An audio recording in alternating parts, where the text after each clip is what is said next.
மனிதனுக்கு பயத்தை தருவது எது?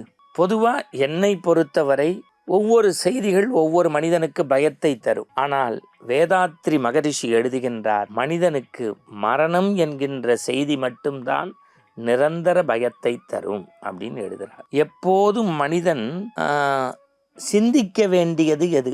அற்புதமாக நம்முடைய பகவான் ராமகிருஷ்ணர் சொல்றார், இறைவனுடைய பாதார விந்தங்களை. ஒரு மனிதன் எப்போதும் இறைவனுடைய திருப்பாதத்தை பற்றிக்கணும். எதரா எப்போதும் உச்சரிக்கணும்னா ராமா கிருஷ்ணா கோவிந்தா அப்படிங்கிற இறை நாமத்தை உச்சரிக்க. உலகில் நிலையில்லாதது எது? பட்டினத்தார் ஒரே வரியில் சொல்றார், இளமை, செல்வம், ஆயுள். இளமை கொஞ்ச நாள் இருக்கும், அப்புறம் உடம்புல சுருக்கம் விழுந்துடும். செல்வம் இன்னைக்கு இருக்கும், நாளைக்கு இல்லாமல் இருக்கும். ஆயுள், நம்ம முன்னோர்கள் வேடிக்கையாக சொல்லுவாங்க, நேற்று இருக்கிறவன் இன்னைக்கு இருக்கான், இன்னைக்கு இருக்கிறவன் நாளைக்கு இருப்பானா தெரியாது.